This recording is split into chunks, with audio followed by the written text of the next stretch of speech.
Iniciando o nosso estudo de hoje, dando continuidade ao Cartas de uma Morta, de Maria João de Deus, psicografia do nosso querido Chico.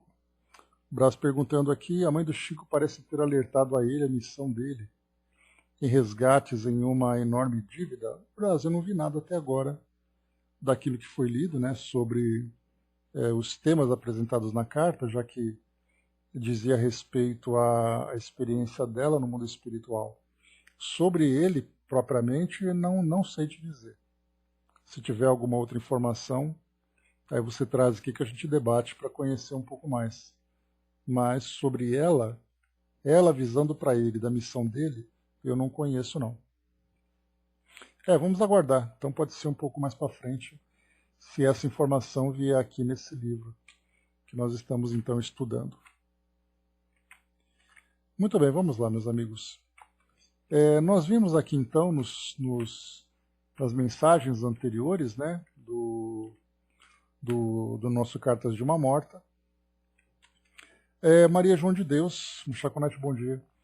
Maria João de Deus trazendo para nós algumas informações sobre a experiência dela. Nós vimos então aqui a primeira, podemos dizer assim que até agora nós fazemos aqui uma divisão em 3 partes daquilo que nós já estudamos.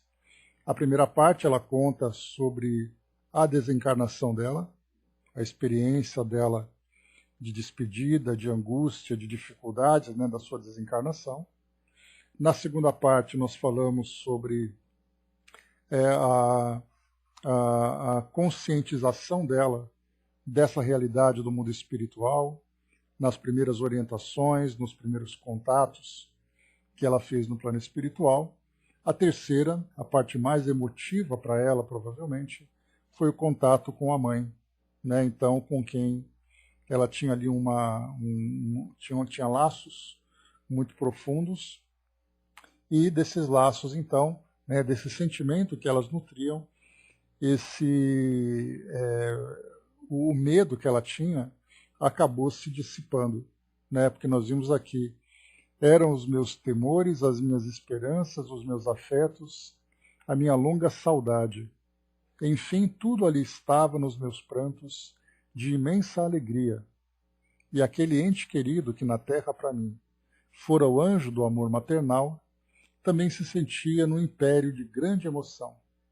Compreendi que os nossos espíritos de há muito se haviam unido na milagrosa teia das vidas sucessivas e caí-lhe nos braços amorosos, misturando soluços de nossos sentimentos, né? Então esse foi o sentimento aqui que ela apresentou para nós. Bom dia, professor. Depois ela coloca, né, minhas pálpebras então cerraram-se para sono brando e tranquilo, e adormeci como um pássaro minúsculo que repousasse sob a proteção carinhosa de grandes asas. Então, essa aqui é a terceira parte. A quarta parte agora, ela começa a se socializar, digamos assim, no plano espiritual. Então, ela começa com a carta aqui, né? Na vida da alma livre. Orientações bem interessantes. Vamos lá. Num ambiente de paz e serenidade transcorreram os meus primeiros dias no além-túmulo. Não obstante a minha tranquilidade, impressionavam-me ainda as sensações corporais, em razão das profundas raízes de sentimentos que me ligavam ao orbe terráqueo. Bastaria que me colocasse em contato com as recordações da vida que deixara, para que vivessem em meu mundo interior incidentes que presumia inumados para sempre no ouvido, junto às mais acerbas lembranças. Avivaram-se, então, as próprias dores físicas que eu experimentara em meus últimos tempos na Terra e sentia-me alquebrada pela dor e pelos desgostos. Bom dia, Tico-Teco. Então a gente lembra, né, fazendo aqui um retrospecto sobre a vida dela, a gente lembra que eles moravam numa cidade, lá em Minas Gerais. Ela teve uma grande decepção, e essa decepção fez com que ela caísse num estado de tristeza bastante profunda, fazendo inclusive com que a própria família se mudasse daquela cidade. eles tinham ali, né, o que era chamado de um armazém, e por causa de um cliente, então, acabou surgindo ali um estado bastante triste, bastante doloroso moralmente para ela. Né? O pai, o esposo dela, no caso, o pai do Chico, tinha ido fazer ali, né, as atividades da igreja, que atividades das quais ele era responsável, pelas quais ele era responsável, e aí então ele foi chamado às pressas, porque a mãe tinha caído ali com muita tristeza. Nós estamos aqui, Andréa, na vida da alma livre. Então ela acabou caindo ali, né, com muita tristeza, mudaram de cidade, e ali de lá, desse momento para frente, a vida dela já não foi mais a mesma. Ela se sentia bastante entristecida, essa tristeza afetava a saúde física dela também. Então foram dias bastante difíceis que ela vivenciou a partir daquele momento, tanto que ela desencarnou, inclusive, muito cedo. Né? Não sabemos aqui se esse estado de ânimo trouxe alguma contribuição para que ela desencarnasse de uma forma precoce, ou se esses momentos finais eram parte da sua experiência. De qualquer forma, ela desencarnou aos 34 anos. E o que ela comenta aqui, então, mais uma vez, que aqueles incidentes que presumia inumados, né, sepultados para sempre no esquecimento, acabavam aflorando quando ela, então, se lembrava da sua vida aqui no mundo físico, junto à sua família, junto ali ao grupo social onde ela se encontrava. Então, não é a primeira vez que nós vemos um relato como esse, dizendo que os espíritos, então, no plano espiritual, não raras vezes entravam em desequilíbrio, exatamente porque procuravam, né, nem sempre acontecendo por acaso, mas aquela saudade que se tinha dos familiares, né, aquela saudade que se tinha do ambiente onde ela se encontrava, então acabou caindo nesse estado de tristeza, estado de melancolia. Né? Então, porque a melancolia, na verdade, por definição dela, é uma saudade que você sente de alguma coisa. Né? No caso dela, não somente a melancolia de ter deixado a família, principalmente os filhos, tanto é assim que nós vimos aqui numa mensagem anterior, os pais da terra não são os criadores, e sim os zeladores, que falava exatamente dessa pergunta que ela fazia para aquele espírito guia que conversava com ela. E os meus filhos? E aí então ela mentalmente ficava comovida, né, entre prantos. Então foi explicado para ela que na verdade ela era uma zeladora dos filhos e não a criadora, que ela precisava se desvincular. Não a desvinculação é afetiva, mas essa desvinculação de apego, né, de eu tenho que estar lá, meus filhos não são nada sem mim, eu preciso cuidar dos meus filhos, ninguém cuida dos meus filhos melhor do que eu. Então ela ficava vivenciando esse tipo de sentimento e isso trazia para ela uma melancolia, mas ao mesmo tempo vinha tristeza, exatamente dessas experiências amargas que ela viveu na vida pessoal dela. Né? Então o que ela coloca para nós exatamente aqui. Primeiro, coisas de mãe, sem dúvida nenhuma. Né?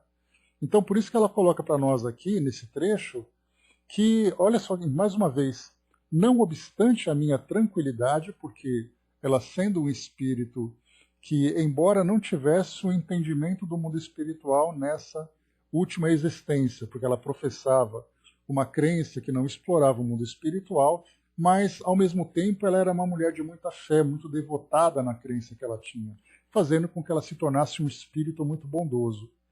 No mundo espiritual, ela encontrou essa condição de tranquilidade por merecimento da sua condição, mas, ao mesmo tempo, as lembranças do mundo físico acabavam aflorando. Então dá para a gente imaginar ali o embate que existia entre aquilo que ela era e aquilo que ela não deixava, não esquecia, aquilo que ela não conseguia se desprender da sua experiência terrena. Então, como eu dizia para vocês, várias vezes nós encontramos espíritos que traziam esse relato. André Luiz mesmo, em Nosso Lar, ele comenta sobre isso, que ele se encontrava ali trabalhando e tudo mais, mas na mente dele é assim, eu preciso ver meus filhos, a minha esposa, a minha casa, eles devem estar sofrendo muito por minha causa e tudo mais, né?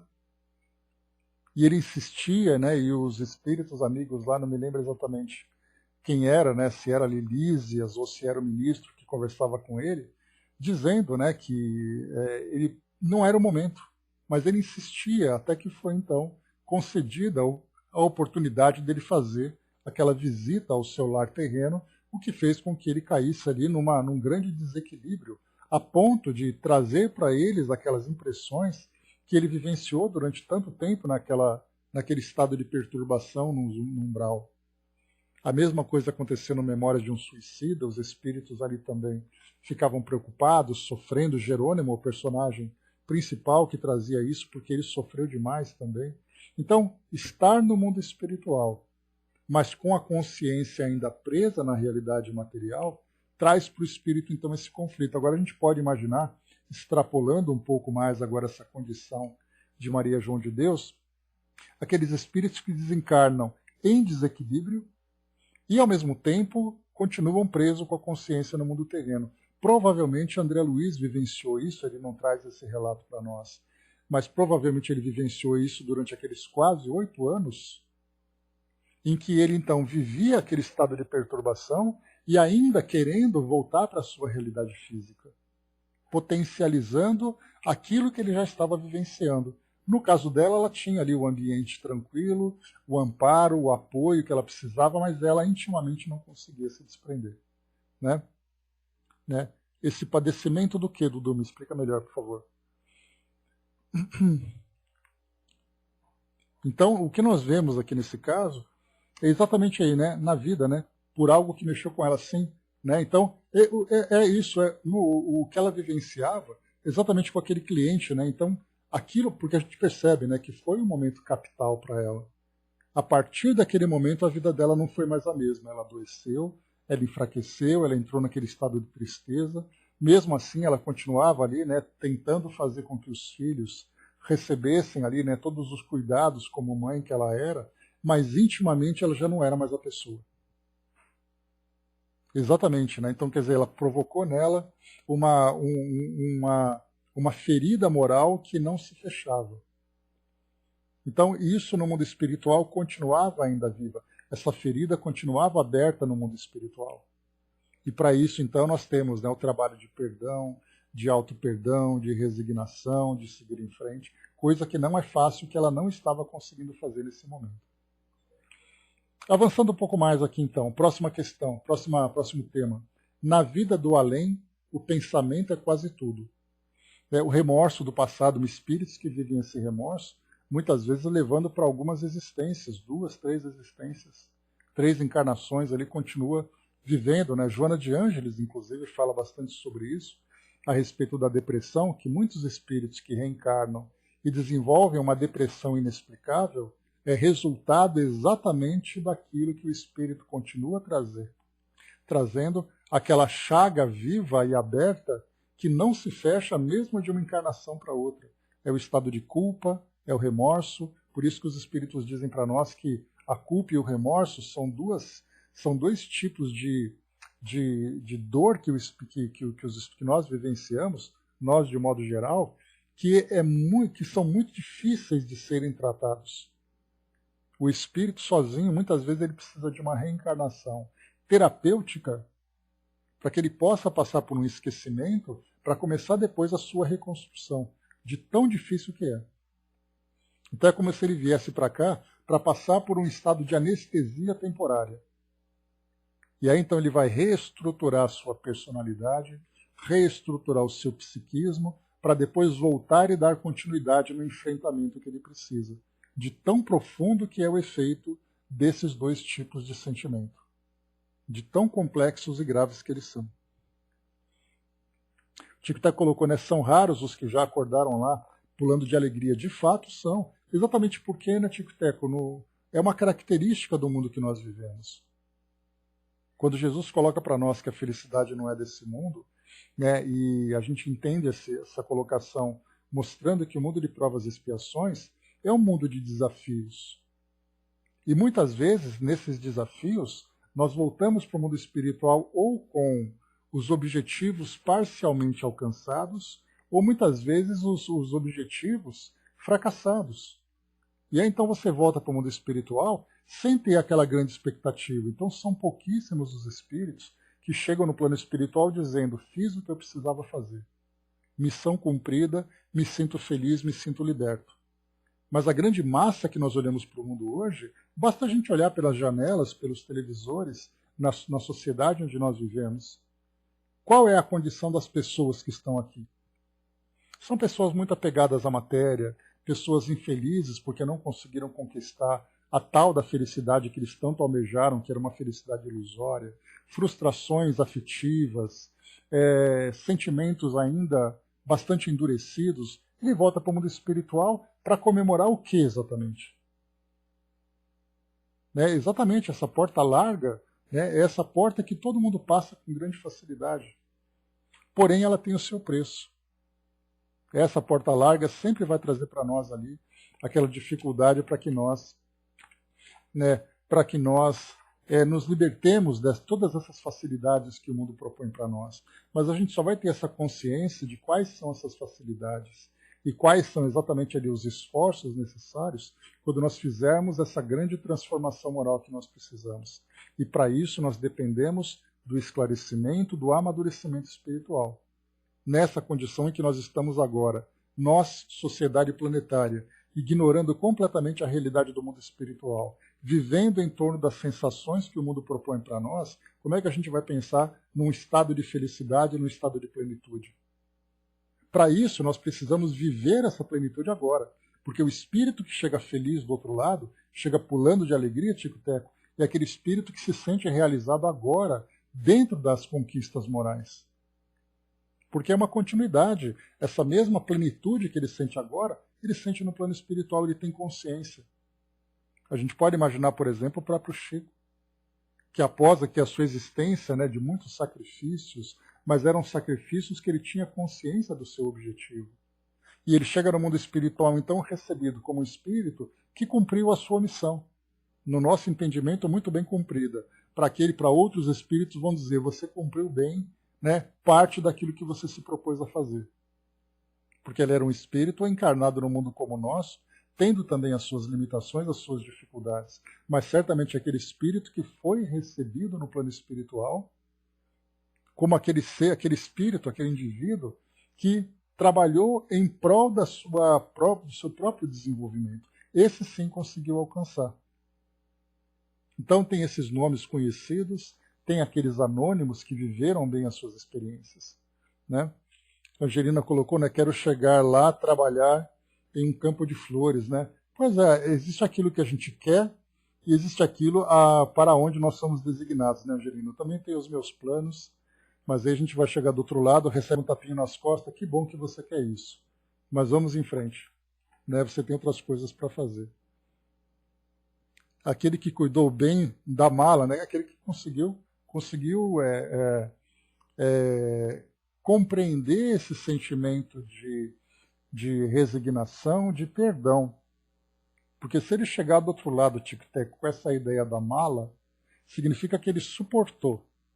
E suportar não é o suficiente. Porque diz assim: eu passei a minha existência inteira suportando aquela pessoa, hoje eu sou um espírito feliz. É mesmo? Então volta agora, aprenda a amá-lo. Porque existe uma diferença entre suportar e amar.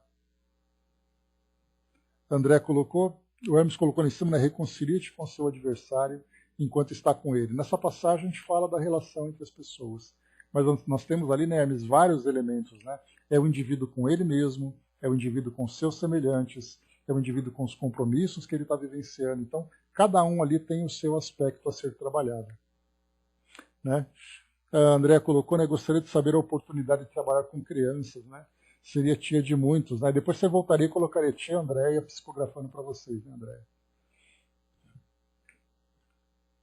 Nos colocou, fazendo isso, segundo Jesus, teremos maiores oportunidades de estarmos bem no outro lado. Dentro dessa parte de relações, esse é o caminho, sem dúvida nenhuma. A mala que carregamos em todas, Sim, de fato. Vamos lá então, pessoal, seguindo aqui. Na vida do além, o pensamento é quase tudo, olha só. Então a gente lembra que Maria João de Deus contava que as lembranças que afloravam na sua mente traziam para ela esse desequilíbrio. E aí então nós temos São essas manifestações de vontade fraca e indecisa que mais torturaram os trespassados no início de sua existência extraterrestre. Então, a existência extraterrestre é a vida no mundo espiritual. E a vida no mundo espiritual daqueles espíritos recém-chegados, ou muitas vezes espíritos que já têm ali um certo tempo, são torturados exatamente por essa vontade fraca e indecisa, que acabam manifestando, então, trazendo de volta essas lembranças e manifestando, então, esses sintomas, esses resultados. Na vida livre, então lembra que ela chama vida livre, é a vida do desencarnado. O pensamento é quase tudo. Não há nela formas determinadas como no mundo da matéria. E tudo se subordina aos ditames de uma vontade potente. Olha que interessante. No mundo físico, as formas estão determinadas.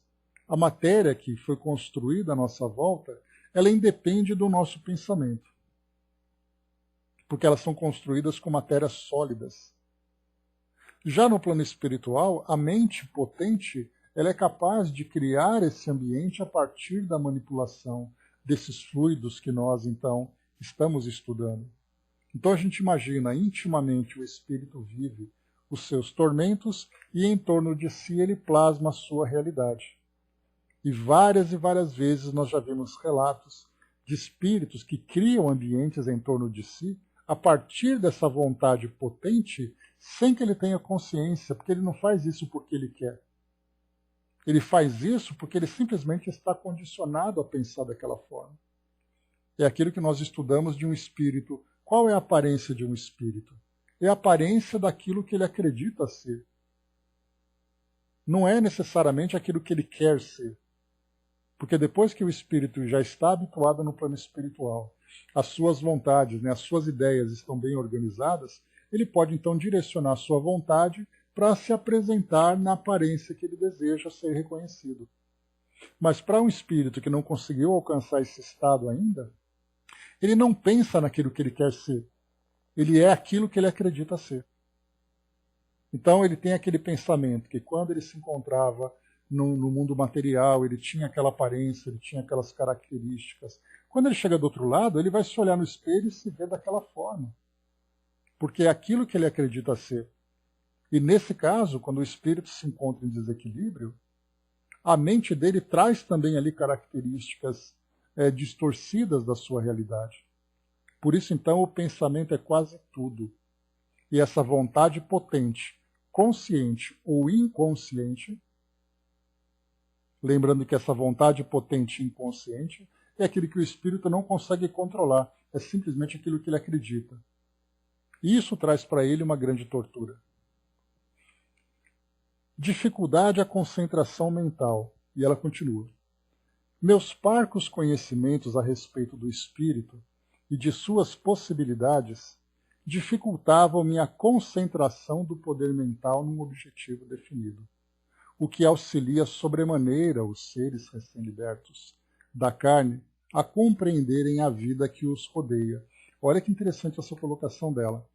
Os espíritos, então, ao desencarnarem e passarem agora nessa fase de adaptação no mundo espiritual, para que eles possam estar bem ajustados e equilibrados no plano espiritual, eles têm que estabelecer objetivos.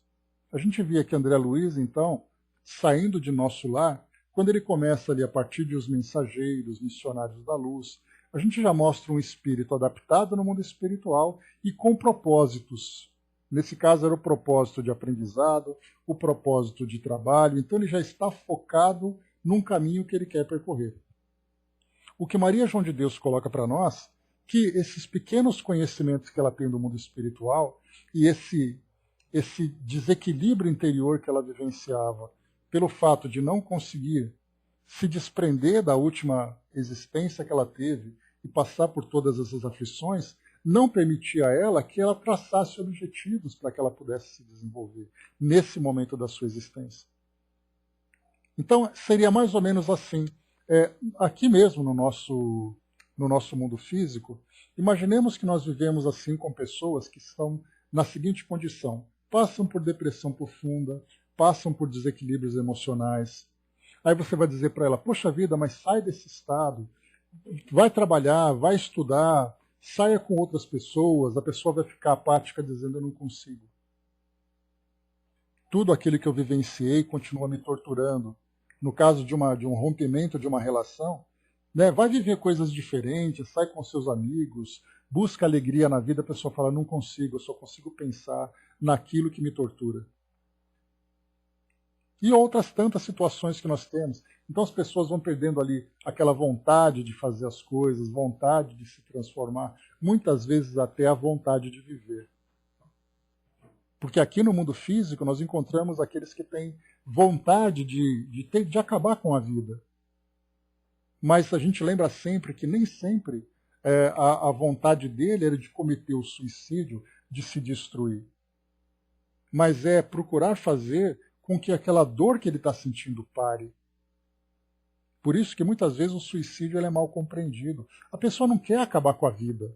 Ela quer acabar com aquela condição que ela está vivendo agora. Então ela não tem vontade de fazer nada, ela vai se autoconsumindo, ela vai se deprimindo, se angustiando. E no mundo espiritual nós vamos encontrar espíritos nessa condição. Basta a gente lembrar, por exemplo, da prima de André Luiz.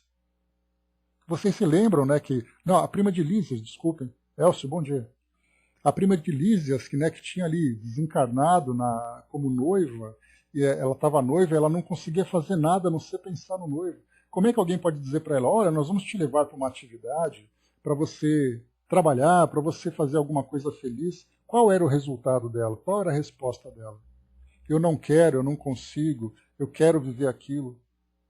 E aí então foi que a gente lembrou do grande esforço das equipes de terapeutas do plano espiritual para fazer com que o indivíduo mude aquele seu estado. Só que, como Maria João de Deus lembrou, no mundo espiritual, na vida livre, o pensamento é tudo.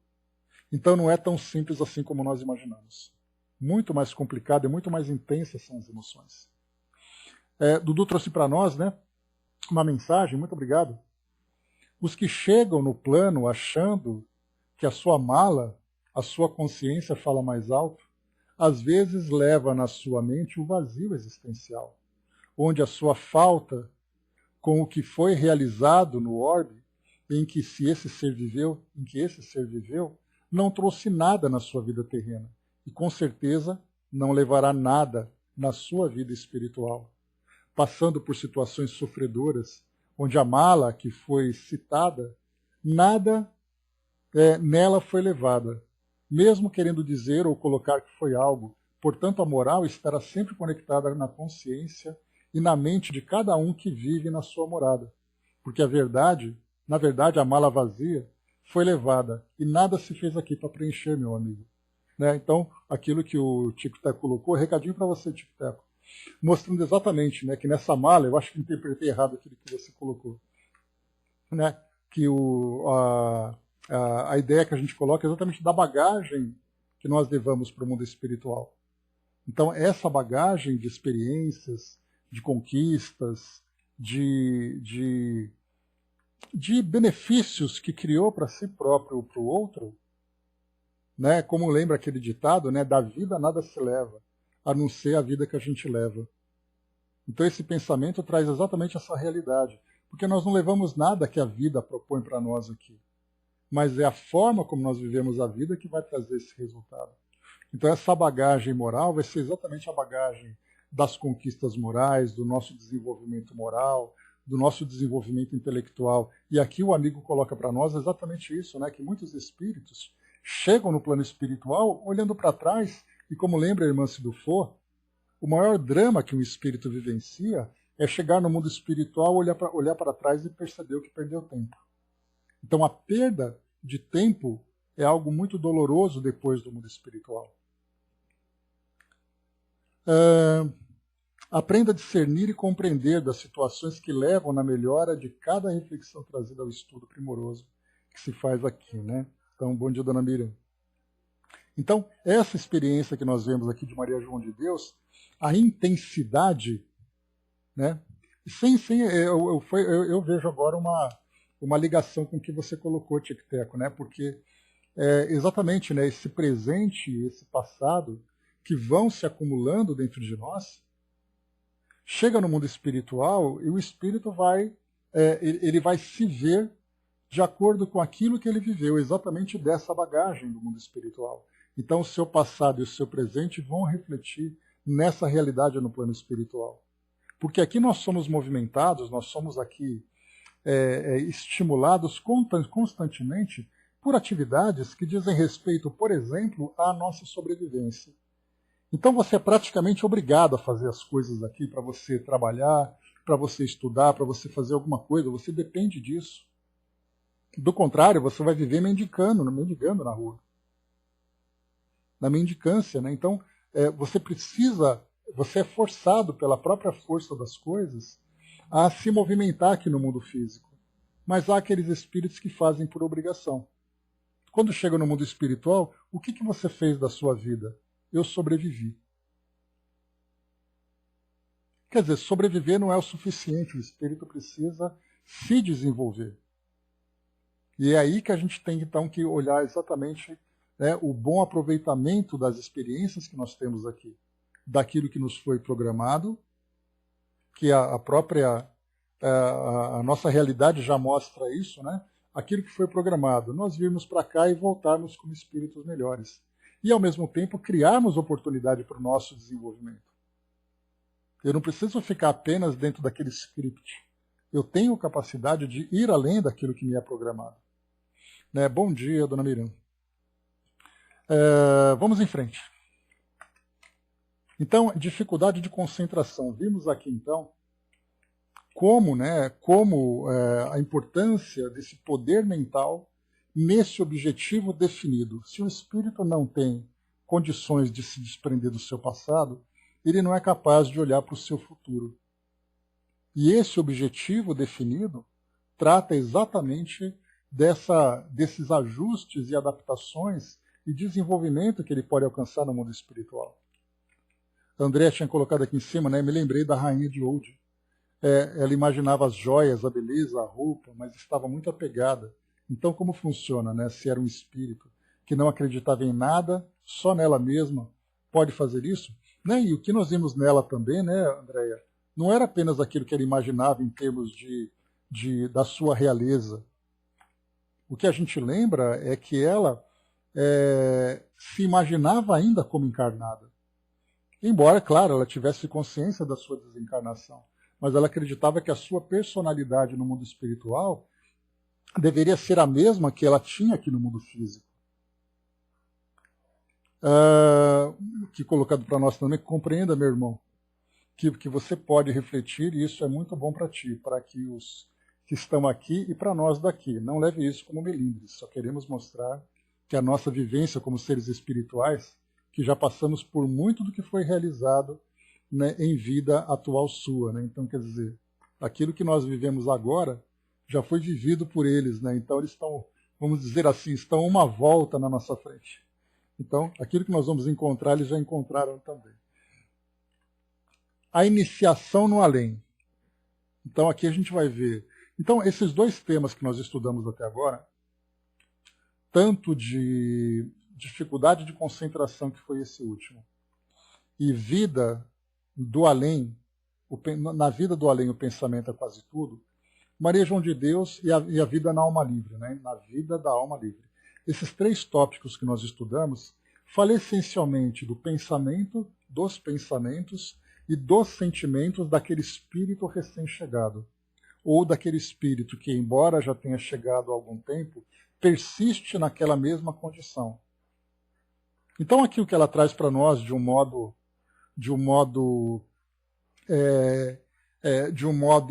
geral, né, mostra que os espíritos que desencarnam contam suas histórias e nós vamos percebendo que, como é colocado, né, tal vida, tal morte. O Raul Teixeira fala sobre isso.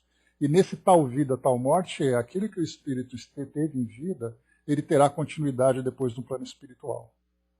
E essa continuidade se dá exatamente pelo condicionamento da sua consciência, pela força dos seus pensamentos, pela força dos seus sentimentos e de suas emoções.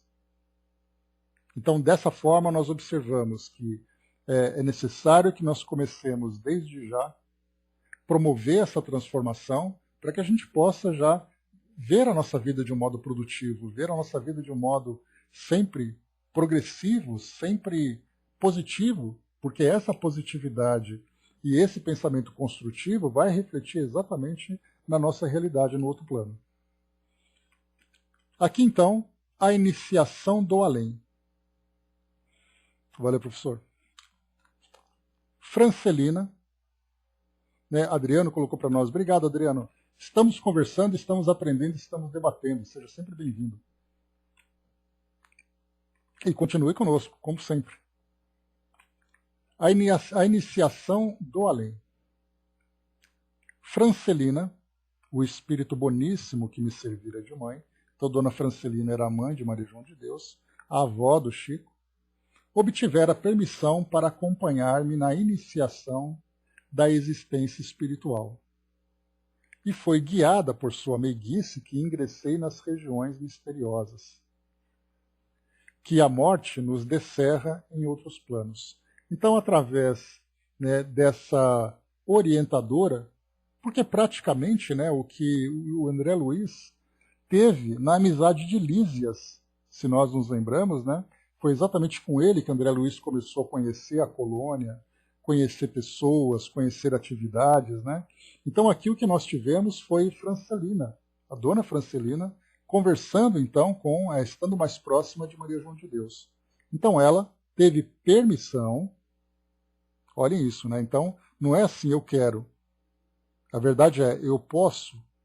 E ela então teve permissão para acompanhar na iniciação, porque é agora que começa a atividade, né, produtiva, digamos assim, de Maria João de Deus, porque enquanto ela passava por essa adaptação, era aquele trabalho interior de reforma, de transformação. O ninho acolhedor das almas errantes. Para que possas ter uma ideia do local em que me encontrava, direi que era igual aos dos majestosos edifícios daí, divididos em confortáveis apartamentos. Era, como se pode dizer, uma grande casa de socorros espirituais, um ninho acolhedor de almas errantes e enfraquecidas. Aqui vamos dizer que essa descrição que ela trouxe seria como se fosse o hospital lá de nosso lar. André Luiz ele relatava, né, edifícios com muitas pessoas, muitos trabalhadores se movimentando, né? E aqui ela coloca, né, que eu não sei porquê, mas a imagem que André Luiz me passa lá do hospital é um edifício plano. Enquanto que aqui ela coloca edifícios, né? Aqueles majestosos edifícios, então a gente vai colocar por andares. Não sei porquê, mas eu vejo duas arquiteturas diferentes aqui. Então um é um edifício plano, né? Um prédio térreo, e aqui nós vemos um prédio vertical. Mas aqui então é esse ninho acolhedor de almas errantes. Não, eu vi o nosso lar, Andréia, não sei porquê, mas é como se fosse aquele grande pavimento térreo, né, onde você tem ali as salas, você tem ali cada departamento e tudo mais, né? Já aqui eu vejo um hospital vertical, onde você tem vários andares onde esses pacientes vão sendo acolhidos. E aqui dá a entender, né? Claro, dá a entender não, está claramente aqui, né? Uma grande casa de socorros espirituais, um ninho acolhedor de almas errantes enfraquecidas. Então, na verdade, ali é um hospital. Claro que nós teremos ali, embora nós encontremos pessoas, espíritos em condições mais graves, mas todos eles com merecimento para estarem nesse local. Porque assim como nós vimos Maria João de Deus, a primeira ideia que nós temos era um espírito generoso, era um espírito muito bom, que vai para o plano espiritual desfrutar de todas as alegrias. E, na verdade, ela era um espírito que, embora tivesse valores bem desenvolvidos, ela era um espírito ainda que sofria intimamente, tinha ali as suas dores.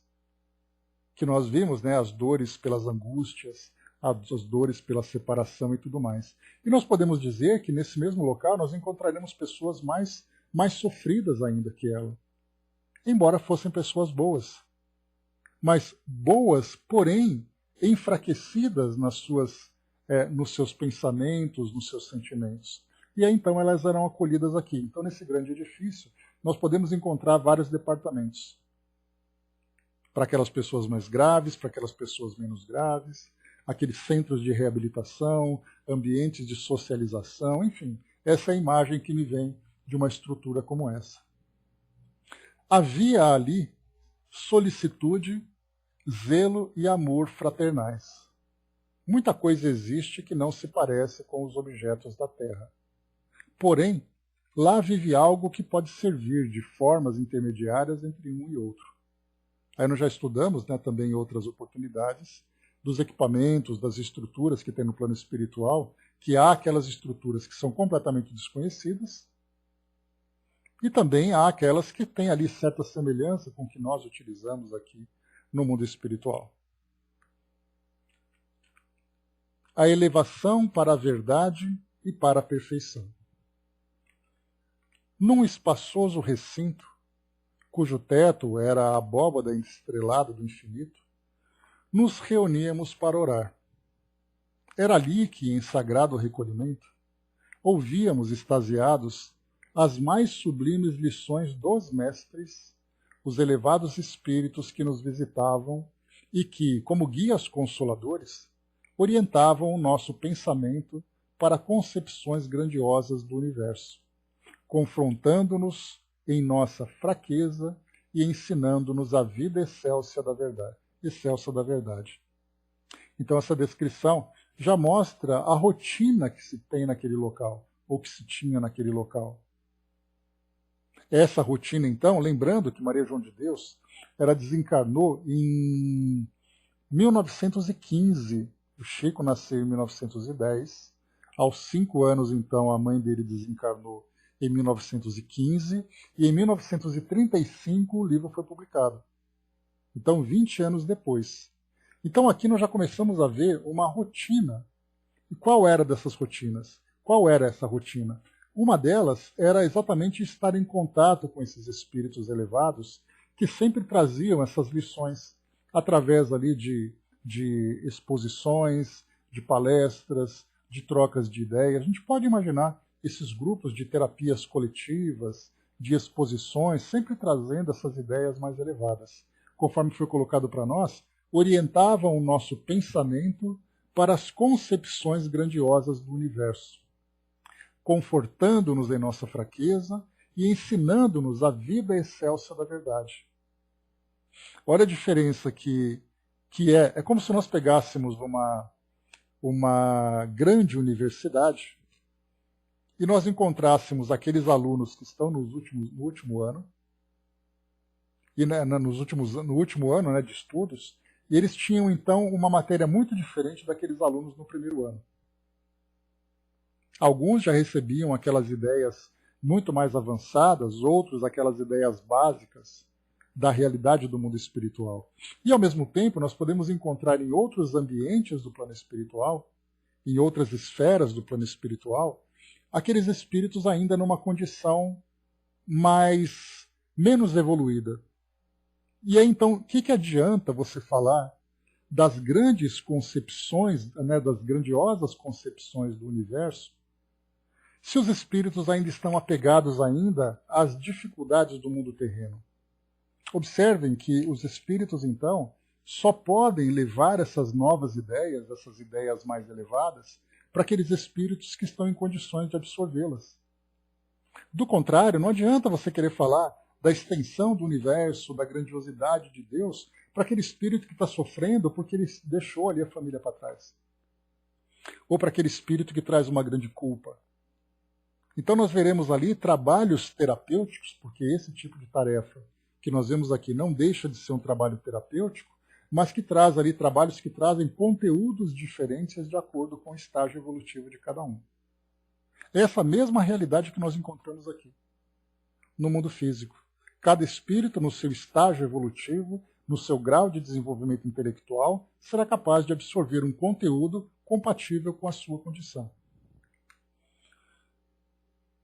Muitas vezes, nos instantes em que nos entregávamos às mais fervorosas orações, víamos descer das vastidões etéreas que nos cobriam a cabeça uma profusão de pétalas de flores, que desapareciam quando aspirávamos os seus perfumes balsâmicos.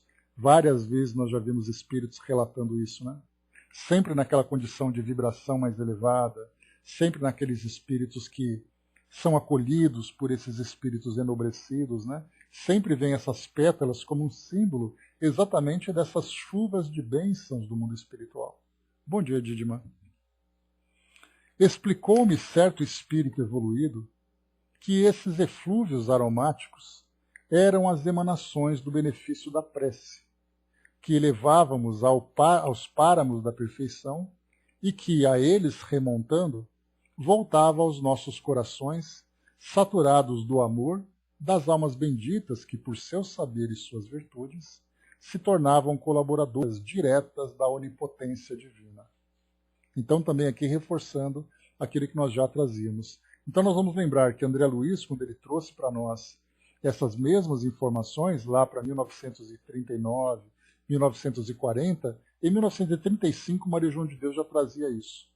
O que André Luiz fez, enquanto ela fala para nós nessa pequena carta, André Luiz traz para nós contextualizado num capítulo inteiro dos romances que ele escrevia relatando as suas experiências.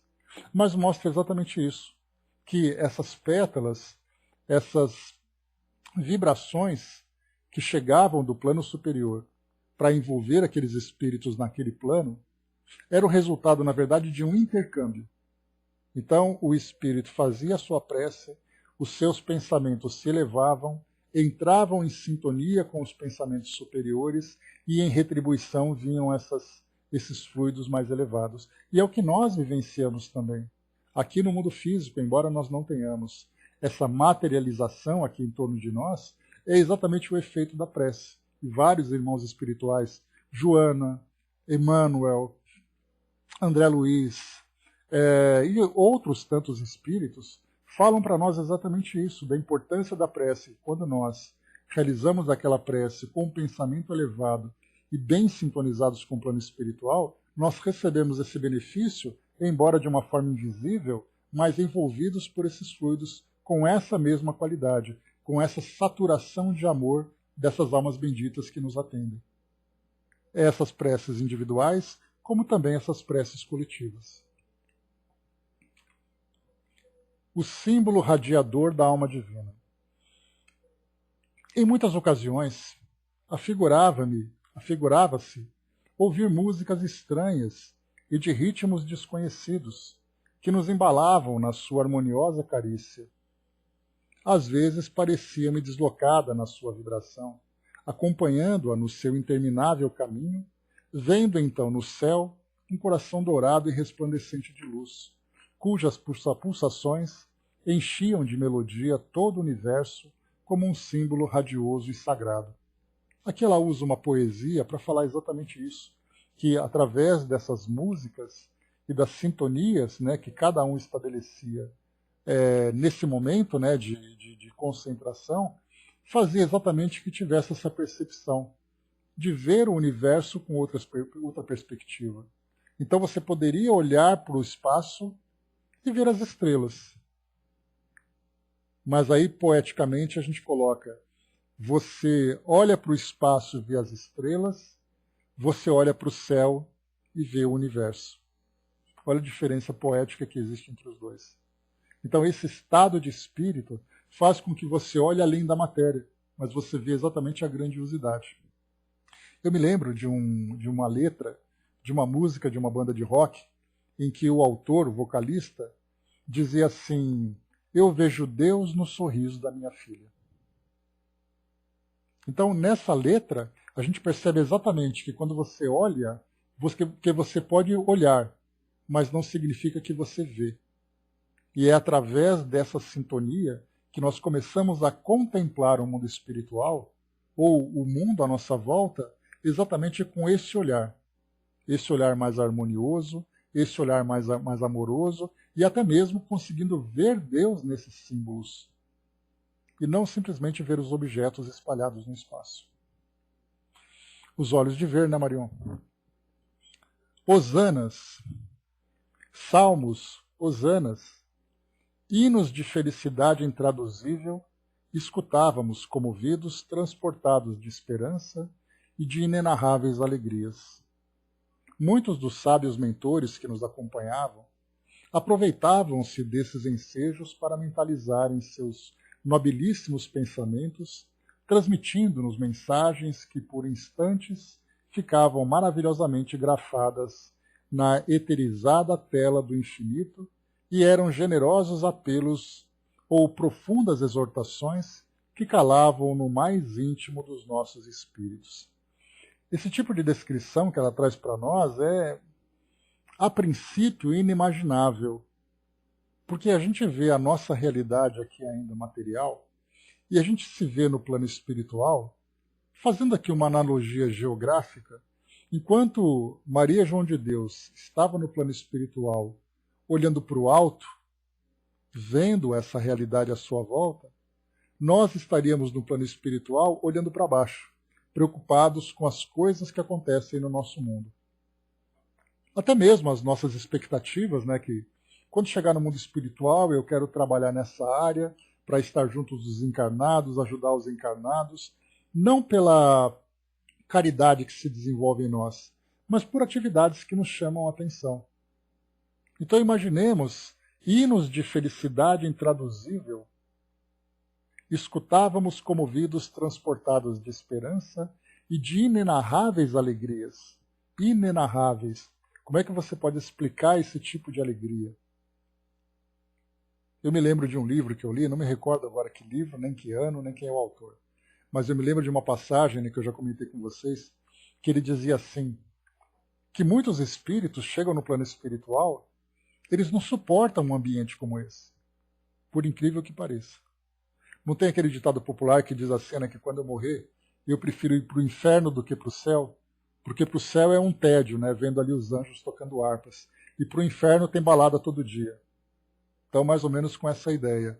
E muitos espíritos, então, chegam no plano espiritual, não precisamos ver aqui, claro, né, um estado evolutivo como esse, que Maria João de Deus apresenta para nós, mas basta nosso lar, em que você ali é sempre convidado a participar de uma atividade produtiva, em que você é sempre convidado a passar por essa transformação e tudo mais. Muitos espíritos não suportam, eles querem voltar para o mundo material. Eles querem estar juntos dos encarnados para continuar vivendo essa realidade. Então não pensemos que basta o espírito desencarnar e aí então a sua consciência se transforma e ele quer se desenvolver moralmente. São camadas, de fato, Brás, são camadas vibracionais. Inclusive nós já fomos chamados aqui, né, explicados, quando eu falava sobre... Na verdade, assim, Brás, quando eu falava sobre camadas, né, teve um espírito que conversou com a gente e falou assim, não pense em camadas, pense em dimensões. Ou seja, para nós é difícil você pensar em dimensões que se misturam. A gente ainda tem essa ideia de alto e baixo. Ou seja, quanto mais para cima, mais elevado, quanto mais para baixo, mais inferior. Então essa ideia que nós temos de graduação do plano espiritual traz para nós uma visão equivocada, que nós não conseguimos compreender, por mais que a gente tente. Como é que a gente vai tentar imaginar a realidade do mundo espiritual, sendo que a nossa realidade do mundo físico traz essa visão diferenciada?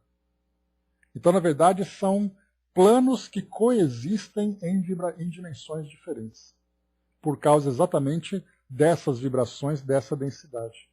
É o máximo que a gente consegue compreender. Ainda assim já é difícil, Tico-Teco. Ainda assim é difícil.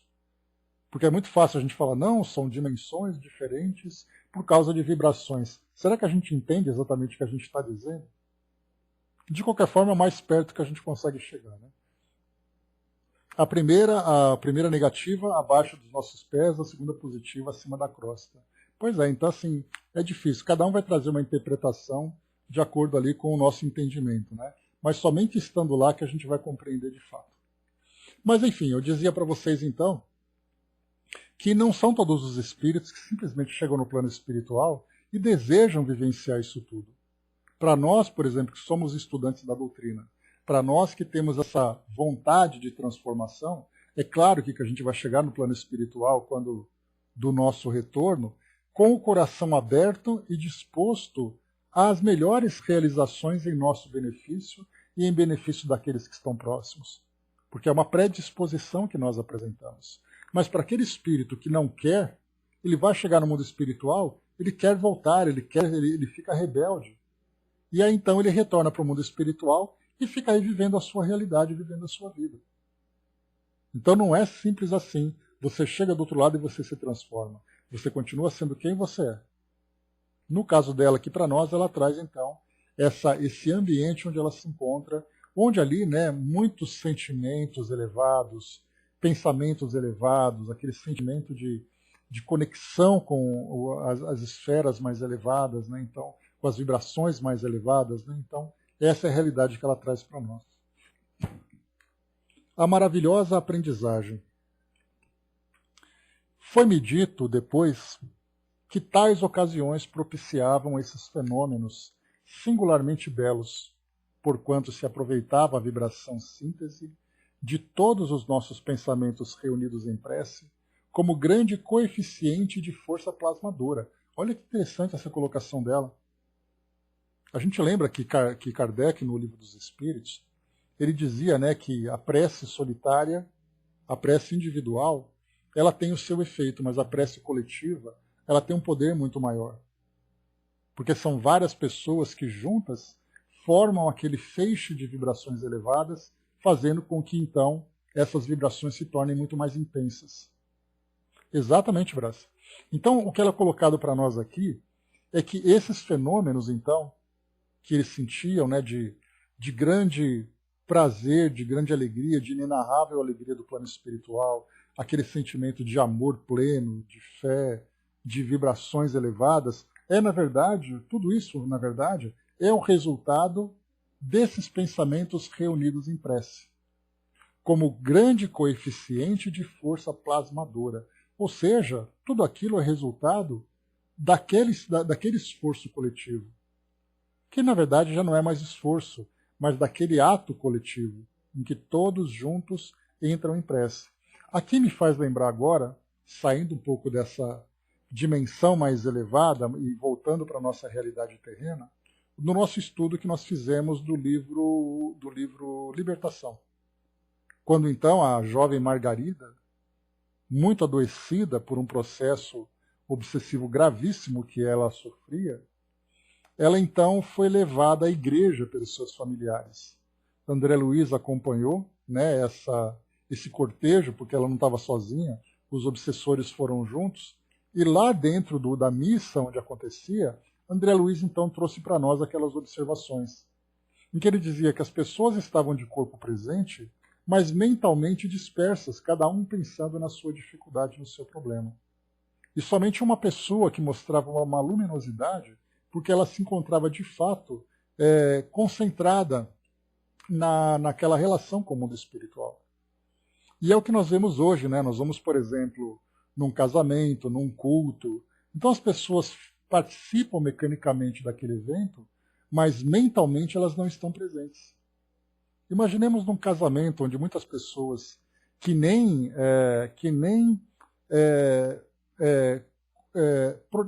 professam aquela fé, mas elas vão pelo cerimonial em si, e aí então elas acabar, ficam reparando nas imagens de uma igreja que elas não conhecem, ficam reparando nas pessoas que estão próximas, e enquanto isso, espiritualmente, nós podemos ver ali aquele grupo de pessoas, muitas vezes ali com pensamentos bastante negativos, pela sua própria natureza.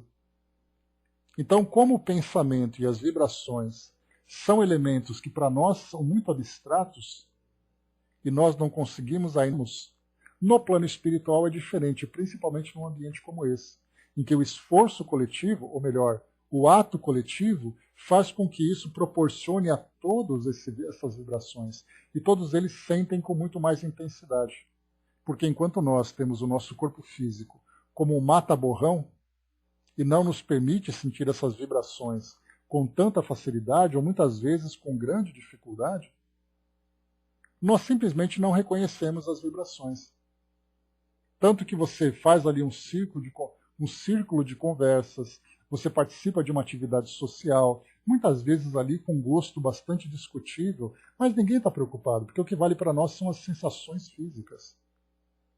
Então você vai numa balada, você vai numa festa, você vai num local ali de trabalho cujo resultado é negativo, onde as pessoas se agridem, trazem as suas ambições, em assuntos, né, que envolvem principalmente a nossa realidade, em assuntos sociais, políticos, econômicos, sempre com aquele pensamento negativo, destrutivo, crítico, e nós não percebemos essa realidade à nossa volta.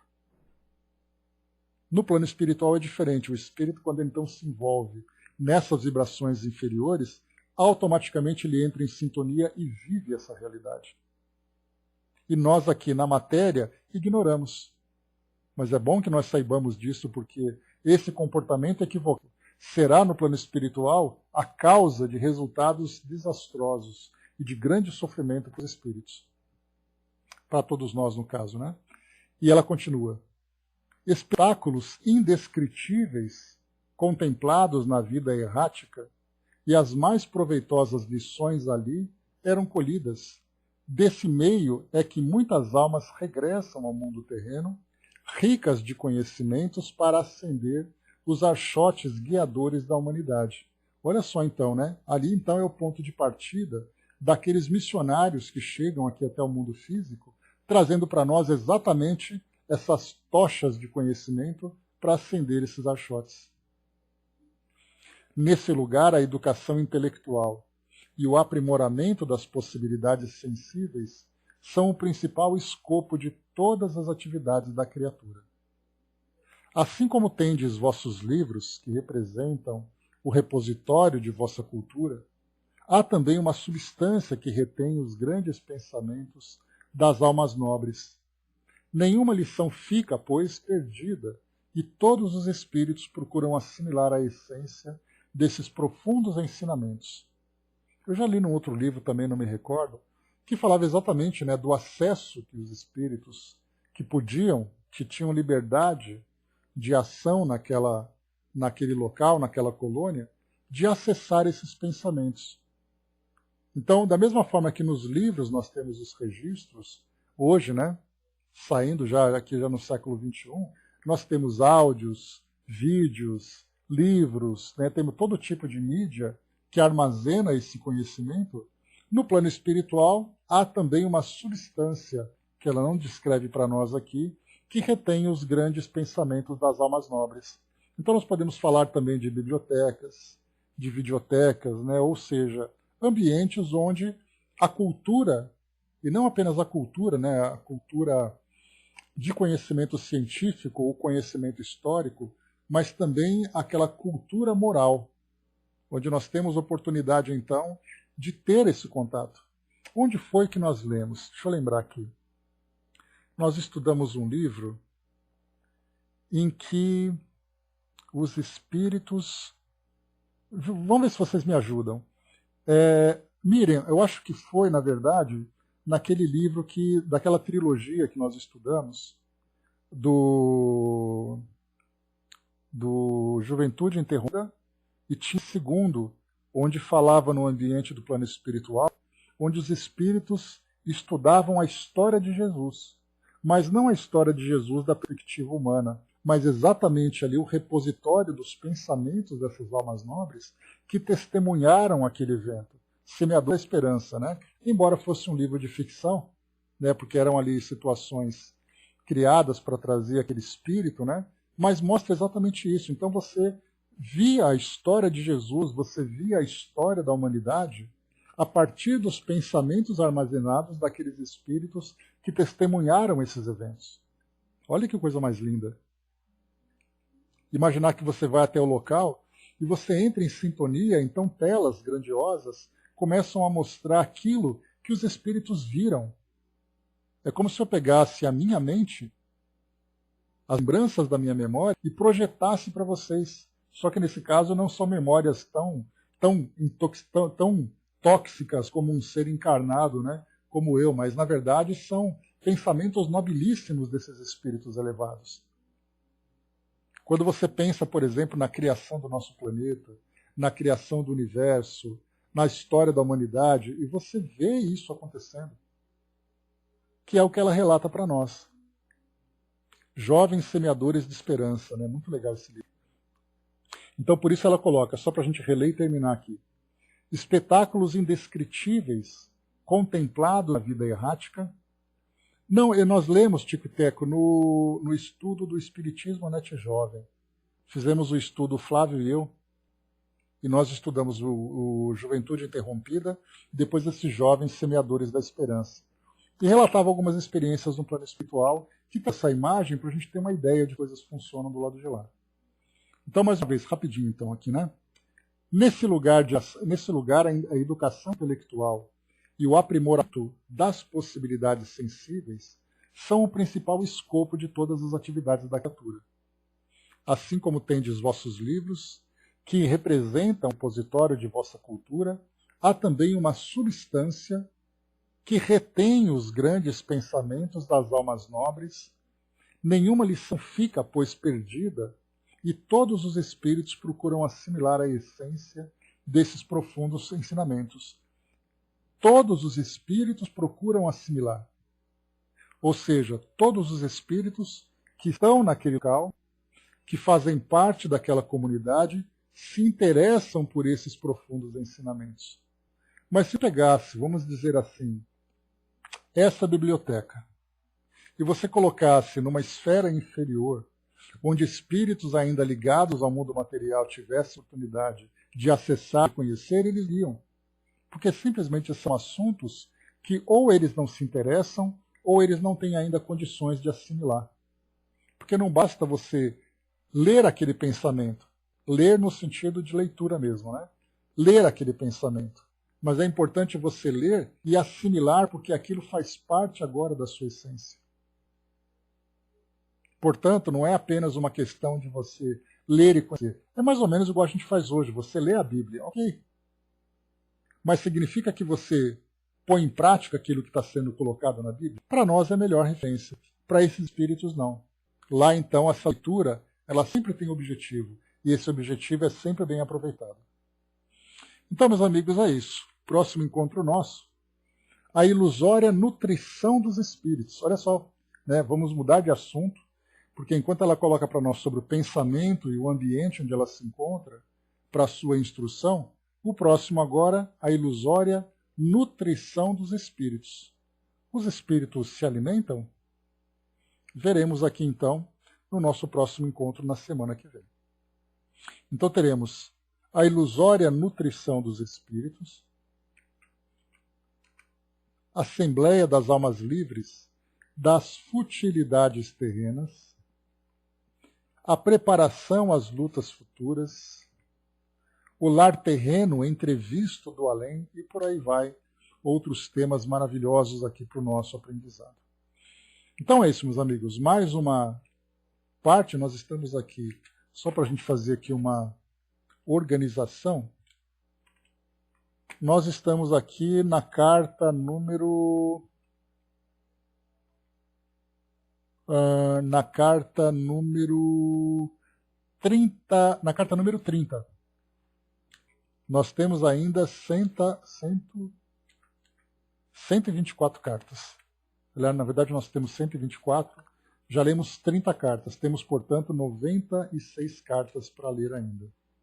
Então, meus amigos, esse é o nosso conteúdo. Bastante coisa. E é uma pena, né? Porque Maria João de Deus, ela traz com tanta clareza e com tanta doçura essas informações, só que a gente encontra aqui cartas bem pequenas, né? Mas se tivesse ali a oportunidade de trazer ali capítulos maiores, como André Luiz faz, né? André Luiz, ele